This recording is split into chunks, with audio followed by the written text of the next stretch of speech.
karag-karag, welcome back to my vlog. Isang maganda at mainit na hapon sa inyong lahat. Mula dito sa Lasak City. Grabe, anihan na dito sa Lasak City mga karag-karag. Marami na yung palaya na hinarvest nila ba. Kaso nga lang, mula nung umalis ako sa lugar na to at ngayon bumalik ako, kakaiba na, ang laki na ng kaibahan. Dati pag anihan dito bitaw, ang saya-saya. Ngayon ang timing kasi may harvester na ginagamit. So yun na nga mga karag-karag sa mga latest kaganapan ngayon sa mundo na beauty pageant na kung saan wala talagang chismisa na nagaganap, walang pa-iskandalo, walang mga pa-eksena galore na pag-uusapan natin. Pero lumipad ako papuntang Nigeria. Test na mga pachika na pinag-uusapan ng ating mga kapitbahay na taga Waka Waka, ito ngang Miss Universe Nigeria 2024 na kung saan may isang kandidata doon na bakit na lang daw hindi kronahan ng organisasyon, gayong unfair daw sa mga ibang kandidatang nag-audition sa Miss Universe Nigeria 2024. Sana in-appoint na lang daw tong kandidatang to na sumali dati sa Miss Universe South Africa 2024 na kung saan nag-withdraw ito dahil nga sa pa-iskandalo sa kanyang pamilya na kung saan pinagbintangan nga yung nanay niya na nagnakaw, which is may katotohanan daw. Kaya nag-withdraw na lang ang kandidatang to para iwas daw sa mga issue galore at hindi daw maapektuhan yung laban niya sa Miss South Africa 2024. Ngayon nga, winelcome siya ng Miss Universe Nigeria organization na sumabak sa pa-national pageant doon, which is napataas ang kilay ng mga chismoso at mga chismosa nating mga kapitbahay na taga Waka Waka.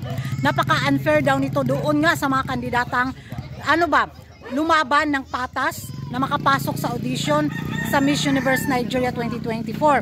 At ang isa niya sa mahigpit na makabangga sa taon na to sa Nigeria, walang iba kundi yung sa Miss World bitaw, yung grabe siya kumaka-chair sa nanalong si Ansing.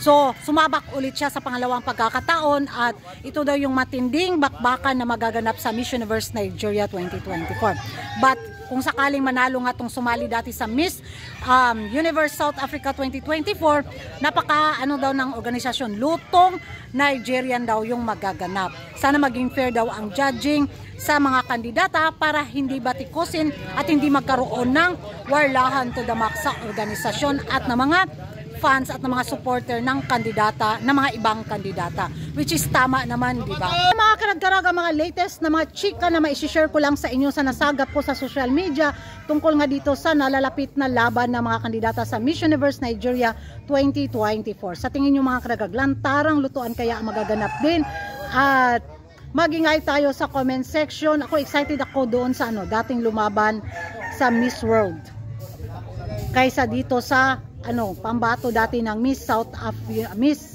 Africa 2024 na nag-withdraw. Kaso nga lang, mas grabe yung aura at karisma nitong kandidatang inibitaran ng organisasyon na sumali sa Miss Universe Nigeria 2024 kumpara doon sa dating kandidata sa Miss World. So, comment down below mga karag-karag at kung may mga alam kayo mga pachika, share naman kayo para sa pangkabuhayan at ekonomiya showcase ni Curagan. Thank you for watching and see you in my next vlog. Bye-bye. Hoy, pag-bye food mo. Bye. Bye. Ang mga peoples of Lasak City.